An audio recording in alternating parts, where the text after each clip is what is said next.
of Church Lady Knits. My name is Kristen, and you can find me on Instagram and Ravelry as hookandgauge. And the show notes for this podcast can be found at www.hookandgauge.blogspot.com.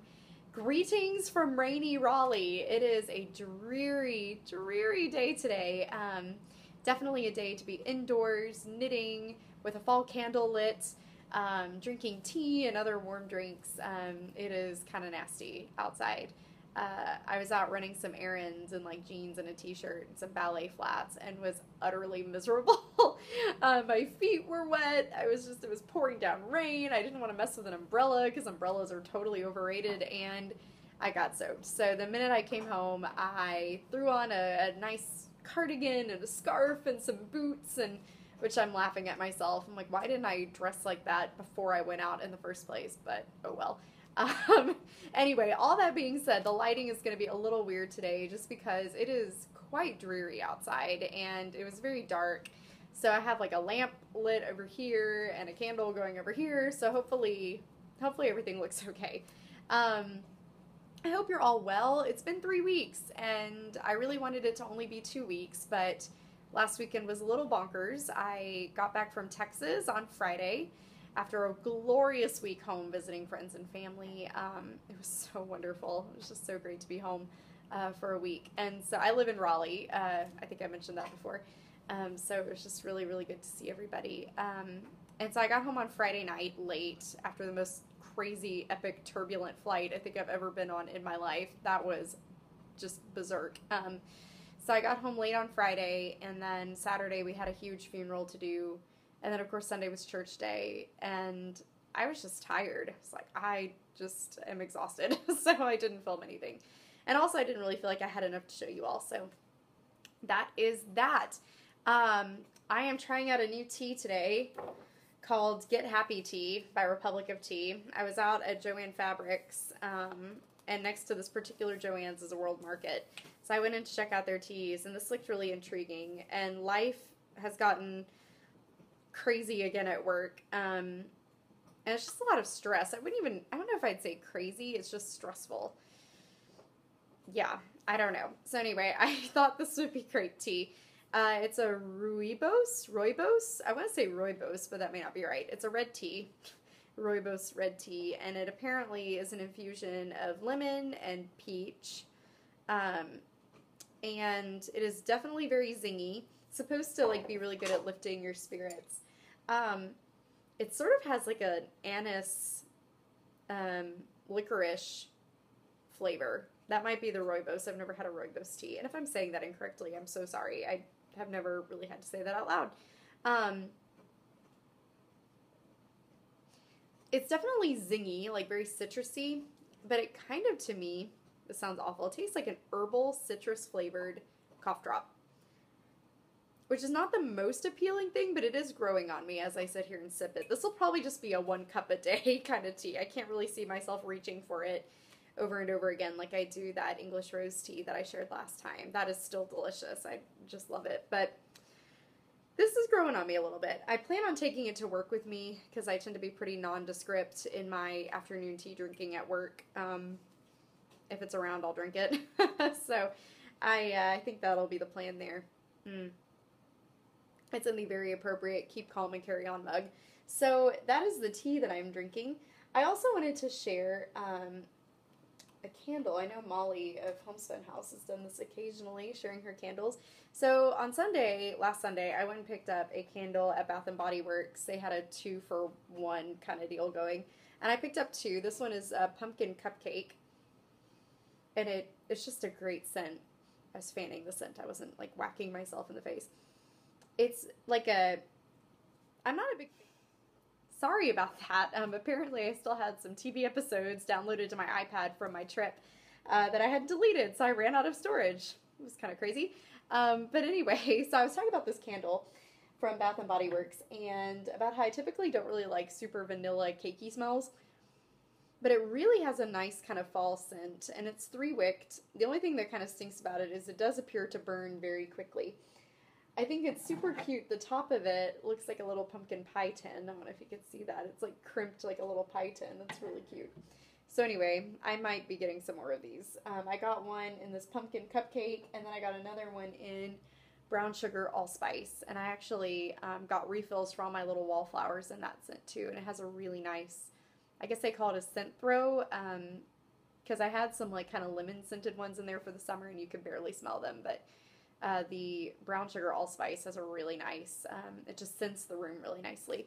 So anyway, that's kind of my random periphery rambling. Let's jump into some knitting, shall we? I have a few works in progress. I will show you all. Let's see, what do I want to show you first? Let's see, we'll do this. I have been working on my sock. Still just one sock. I have not cast on the second yet. And I've made some good progress. I think I'm maybe like an inch away from the toe decreases. And this again is Susan B. Anderson's How I Make My Socks sock pattern. And I'm doing a magic loop. Just kind of make sure I'm not going to lose anything. Oh yeah, we're good. I'm doing a magic loop with it's a slip stitch short row heel with a traditional gusset. The cuff is 5 inches long, and I am making this as a gift, so I'm kind of having to guesstimate on how far I need to knit. I did find a chart that shows like foot sizes in relation to inches. So that was really, really helpful. But yeah, it's good. It's good. I have this little bitty heel. I don't know. It just seems like very pointy to me, but maybe it'll kind of block out.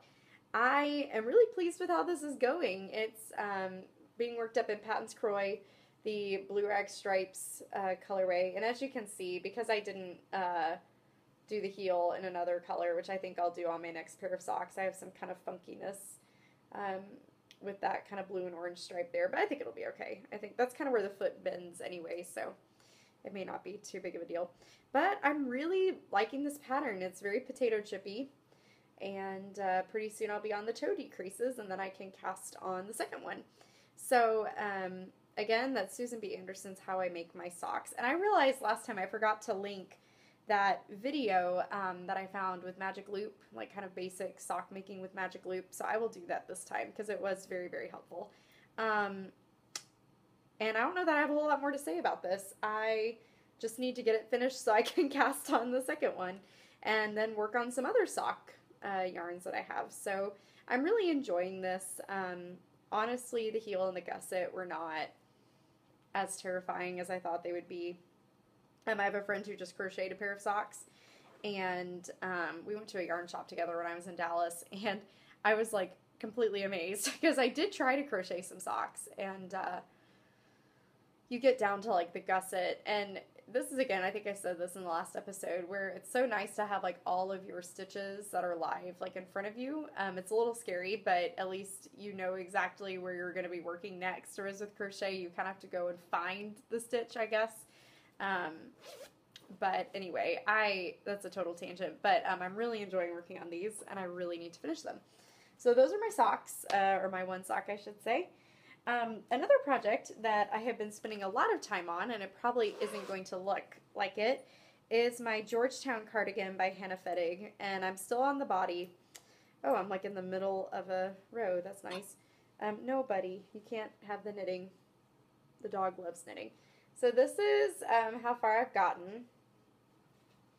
It has some waist shaping, so I've done the decreases, and I've worked one increase row. So I'm kind of in the middle of the set of stitches before the next increase row. So I've got quite a bit on there. I think after I do the next increase row, I think then I start working for the sleeves. Like I start dividing for the sleeves. No, buddy, no. You can't have the yarn. You can't have the yarn. Well, excuse you. I'm sorry. Oh my. So this is being worked up in Lion Brand Wool Ease, which is an 80/20 wool acrylic blend, and it's really nice. Well, my goodness. My goodness, it is so hard to be you, isn't it? No, no, no. Oh my goodness. Anyway, so many interruptions today. Oh my gosh. So, anyway, it's a really nice yarn. It's got a really good squish to it. And my recollection from working with Thick and Quick is that you can actually block it, I think. So we'll see how that works. Okay. I apologize.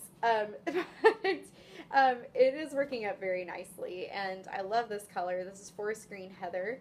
I don't know if you can see. Again, the lighting is probably going to be funky in here, but it's green with kind of a golden halo a little bit. So yeah, this will be nice. I was given this yarn by a neighbor who moved out, and my goodness, Rory.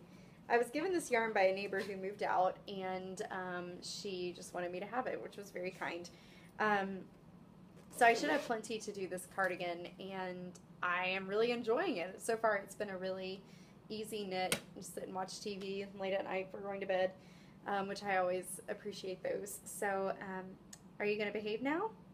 Are you going to behave? Okay. So anyway, that again is the Georgetown by Hannah Fettig, and it's from this book, which I keep on my coffee table. It's from Home and Away. And I can just show you a picture of it real quick. That's what it kind of looks like. It's sort of, to me, this looks like a worsted version of the featherweight, because you have like the really wide section of rib kind of going on the front sides. So I think it'll be really nice. My goal is to have that finished by Thanksgiving so I can wear it when I'm home again for Thanksgiving. So that is the Georgetown. Another project that I have been working on, I started in Dallas. I mentioned that I was going to start it in Dallas, is the Hitchhiker shawl by Martina Bem. And I am working this up in Malabrigo Mechita in the Lotus colorway. So Mechita is sort of like the little fingering merino singles. And it's just so beautiful. Here's my yarn ball. It's a bit of a mess. And it's just beautiful purples and aqua and like sky blue and some white and plum. And it is working up beautifully. Absolutely beautifully, if I can get it all entangled here. So I started this in Dallas probably on like Wednesday or Thursday, and I did a lot of it in the airport and on the airplane before the turbulence got too crazy. Oh my goodness. I am so sorry. Whoop. And it's just been a good knit. I picked up a little bit of it yesterday and worked some on it. It's so squishy and soft. This is going to be a lovely scarf for the winter. Rainy days are hard on the dog too. So anyway, this has been a really fun, easy knit. There's a little bit, you do kind of have to pay attention a little bit, because you sort of have to know how many rows you're doing before you do these little points, these little spines. But it's really fun. I'm loving it. I'm loving how the yarn is working up. And it pooled a little bit here, but I don't even really mind that so much. I think it's really pretty. And again, this is really reminding me of the Andromeda Galaxy, like one of the Hubble telescope photos. So kind of nicknamed it my Hitchhiker's Guide to the Galaxy shawl. And I'm keeping it in one of my new project bags. I probably need to actually just make myself some, because typically what happens is I hang on to the ones that don't always turn out. This one, the zipper gets kind of stuck, so I kept this one for myself, but I believe this is my sock size, so it holds a pretty generous amount. It's holding 100-gram skein of the Mechita sock yarn, and I think once it's worked up into the shawl, it'll probably hold the second skein, so it's a pretty good size little bag. And this is the Winnie the Pooh bag. So far I have not been able to find this fabric again, but if I do, I'll make some more of these, because I don't think I have any more of these left. I could be wrong, but yeah. So that is my Hitchhiker shawl. The last thing I want to show you all, I'm still working on my Habitat hat, but I haven't really made a whole lot of progress. I wanted to show you all some crochet that I have done, and I am going to insert a video clip that I took before I left for Dallas right now, which will show you some finished projects, or finished objects, I guess, that I did, and as well as at the time of work in progress. So I will be right back. Hi everyone, it's Kristen from the past. Well, I guess I'm always in the past whenever you all watch these. I wanted to show some crochet that I've been doing this past week, and tomorrow morning I leave bright and early to go to Dallas, Texas, and I'm not going to have some of these things with me because they're going to be given us as gifts.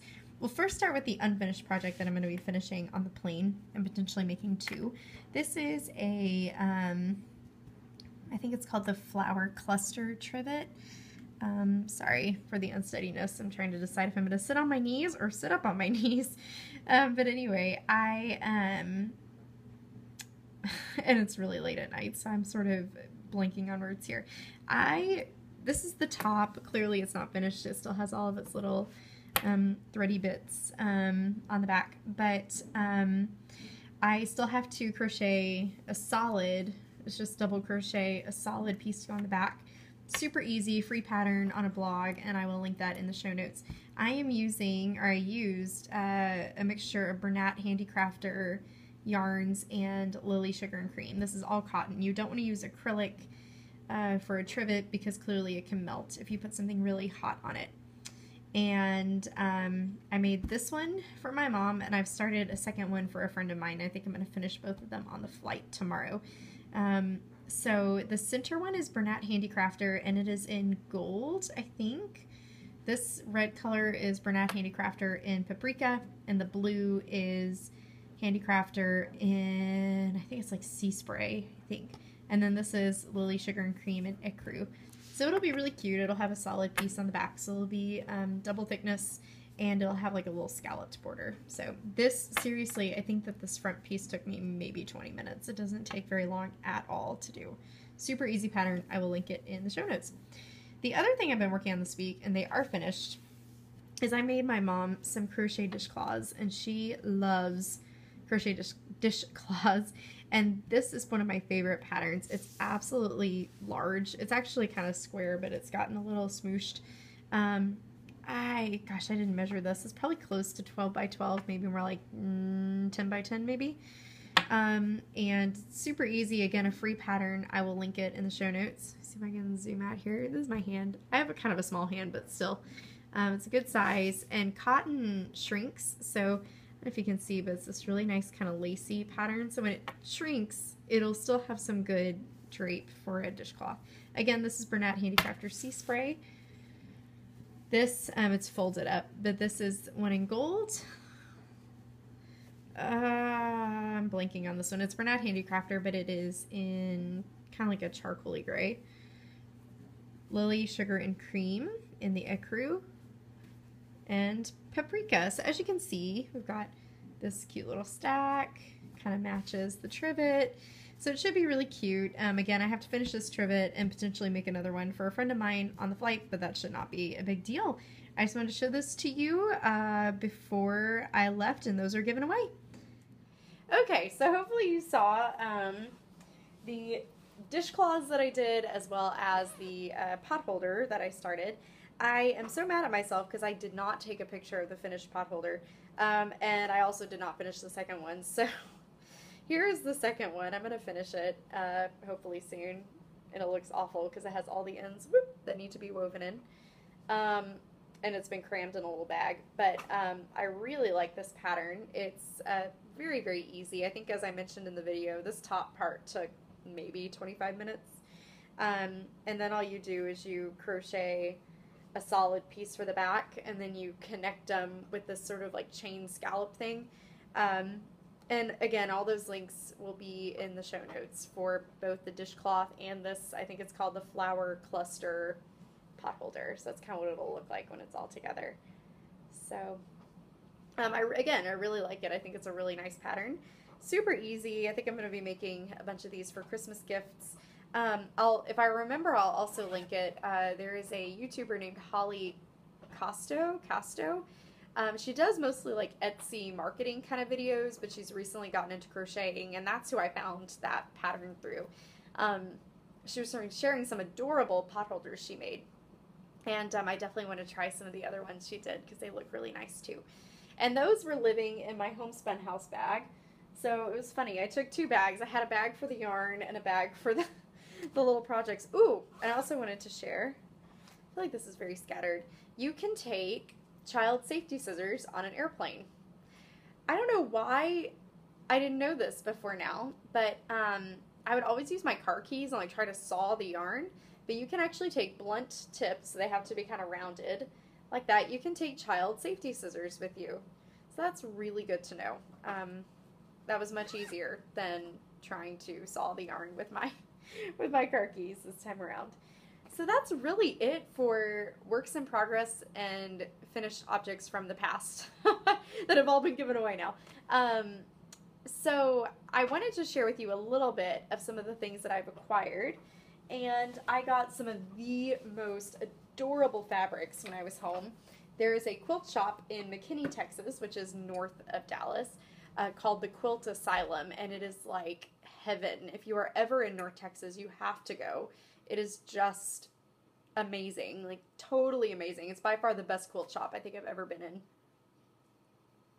And I picked up a lot of Christmas fabrics, and I'm not going to show all of them to you today, but I think I'm going to give you all a sneak peek every time I podcast, leading up to when they go live. And it's my hope that the Christmas bags will go live on Black Friday. Of course, I won't be in Raleigh on Black Friday, but I will go on ahead and save them all as drafts and then publish them all on Black Friday, so you all can enjoy that. If you're not in the U.S., Black Friday is the crazy, insane, commercialism fraught day after Thanksgiving, which I'm going to have to check the date, but I think it's the 28th, 29th, somewhere around there. I think that's right. So I will check the date on that, but it'll be the last Friday of November when those Christmas bags will go up. So you all can purchase them and hopefully put your projects in them during the month of December. So I just wanted to share some of the fabrics that I got. And there are a few that'll be when I talk about the shop here in a minute. First, I'll show you some of the non-Christmas fabrics that are eventually going to become bags. So I got these really cute little sloths in trees. This super, super, super cute vintage newspaper fabric. Hold it upside, hold it right side up. That has some ads and some little fun fake news articles. Very kind of like 1950s newsprint looking thing. This I just thought was so cute. It is hedgehogs in scarves eating apples. It's just kind of adorable.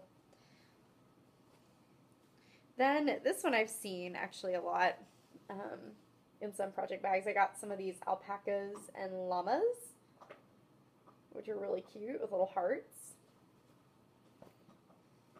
And then the first sneak peek of the Christmas fabric. So this is by, I think this is Cotton and Steel who did this fabric. But check this out. It is Christmas tumblers. Turn it this way. I think most of them are going, yeah, there we go.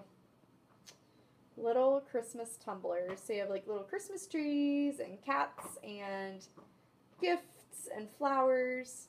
And it's kind of got that vintage, like, atomic look with the diamonds. This just reminded me of some of my grandmother's Christmas glasses that she had when I was growing up. So I just thought it was so cute. Oh, and I love this little Santa gnome there. Super adorable. So anyway, that'll be one of the Christmas bags that's up the last Friday of November. And I have a lot more that are super cute that I'll show you kind of as we go. The other thing that I got while I was in Dallas, I went with my friend Lisa to a Dallas yarn shop, and previous to that, I just have not had luck in North Texas with yarn shops. I think ultimately one day I really would like to move back to North Texas, but one of the things that is hard for me is knowing that I'll be leaving Warm and Fuzzy, because I love that place so much, because Rebecca carries so many great yarns that you can really only find online. And while this shop was not Warm and Fuzzy, it was still really neat. It is called Holly's Yarn Shop, and it's over on Forest Lane as you cross underneath Dallas North Tollway. So there's like a big antique furniture store, or furniture antique mall over there. Liberty Burger, which was delicious. We ate there. It was so good. There's kind of all that in that region. So go check it out if you're ever in North Texas. Holly's Yarn Shop, and I'll try to link it in the show notes. And the thing that I loved about it was I have never seen so much Regia in a brick and mortar store in my life. Like when you walked in, you know those big like plastic tubs that are colorful and they have like rope handles?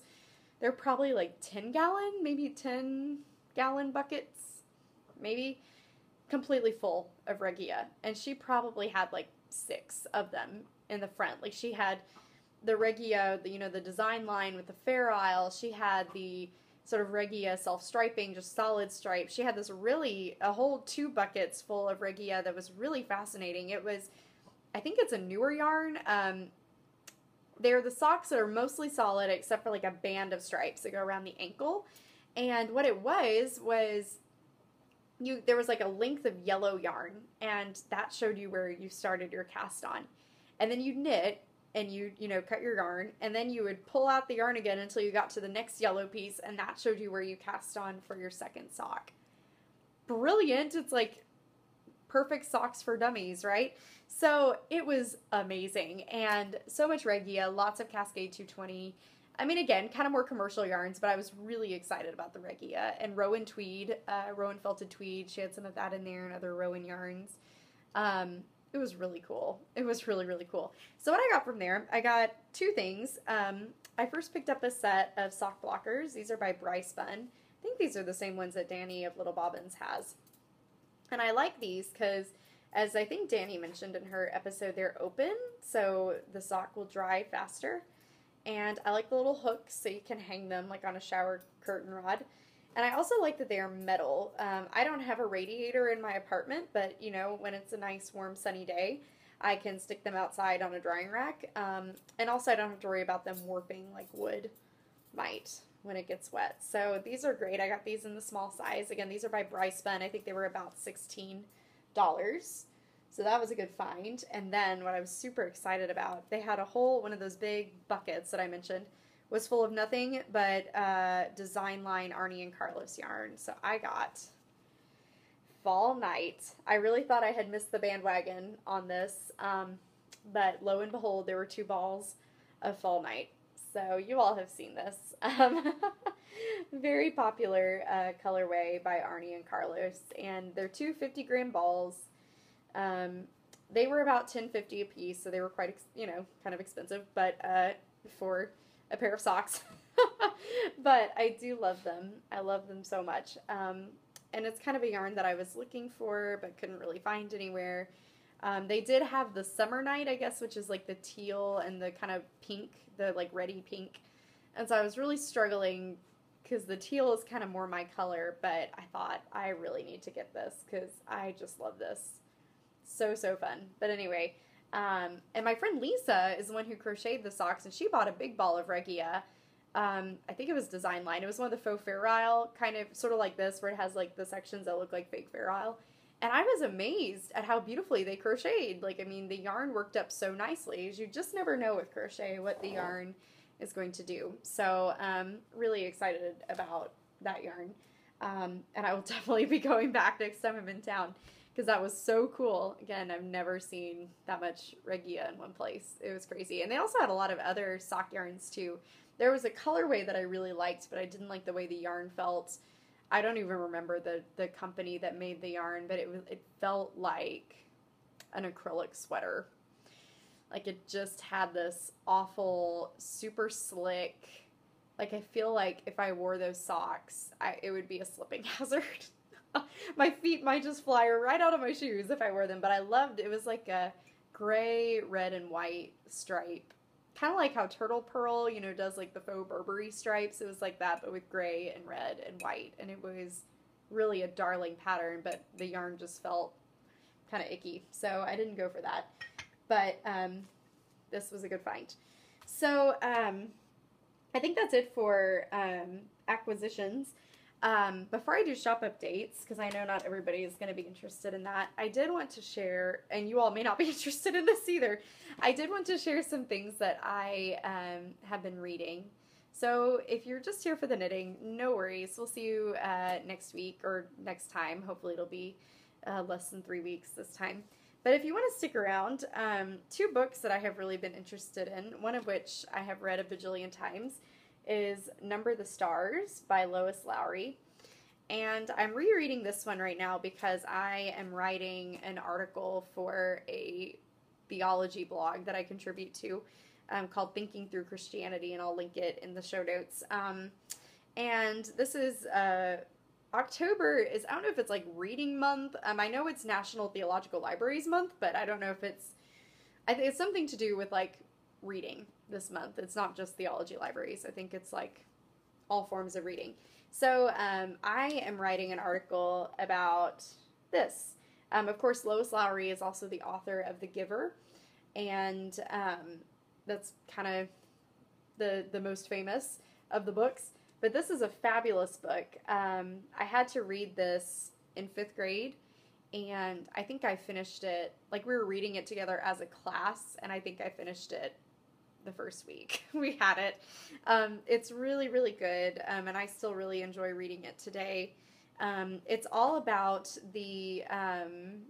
it's set during World War II. It's about these two families, specifically these two girls, and one of them is Jewish, and it's all about the flight of the Jews going into Switzerland. And it's sort of, if you know the story of Corrie ten Boom, it's kind of a similar take on that, but it's a piece of historical fiction, and it's just a really good book. It's a page turner, but it's got good historical merit, and it's also, what I'm kind of focusing on more is just the kind of sacrifice that this family made to care for this other family. They could have been arrested, they could have been put in a concentration camp, they could have been killed, but they chose to put it all on the line for this other family to get them to safety. And sort of comparing that with some of the Syrian refugee crisis, and of course in my home state of Texas, issues of immigration. So I'm really excited to write on that. I think that'll be in a few weeks that I have to have that published by. So this is a great book. I highly recommend it. Again, I read it in 5th grade, so if you have kids who are of that age, they might also enjoy it if they don't have to read it for school. And the second book I just picked up today, but I'm super excited about it, is by Elizabeth Gilbert, called Big Magic. And it's Creative Living Beyond Fear. And I follow a teacher blogger named Sheila Jane Teaching. Her name is Sheila Jane, but her YouTube channel is Sheila Jane Teaching. And while I'm not a teacher, I identify a lot with some of the struggles that teachers have regarding burnout. I don't know if you can hear this. The dog is burrowing. Rory. So regarding burnout and just kind of feelings of like creativity under pressure.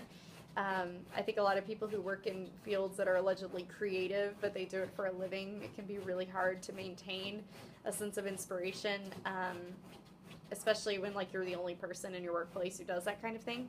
So this Sheila Jane on her teaching channel really recommended this, and I'm sometimes a little skeptical about like inspirational books, but it looked really cool. The back says, creativity is sacred, and it's not sacred. What we make matters enormously, and it doesn't matter at all. We toil alone, and we are accompanied by spirits.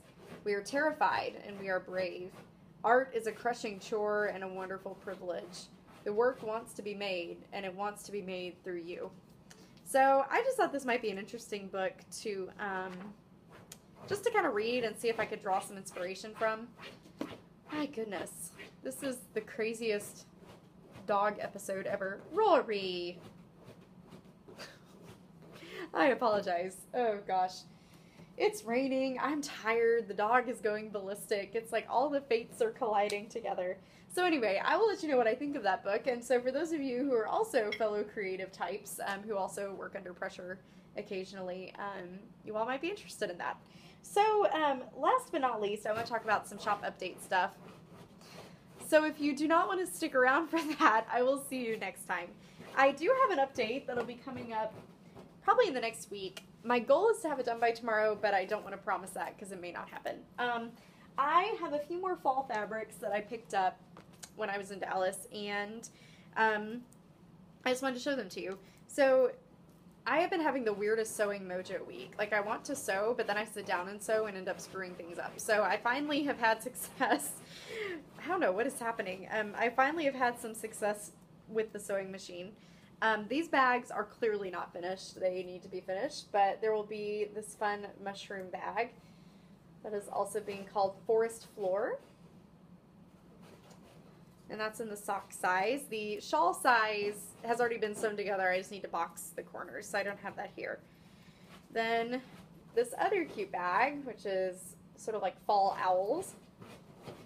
Very Eric Carle-like to me. They kind of have a very children's book quality. So that's also in the sock size. And there's a shawl size of this one as well.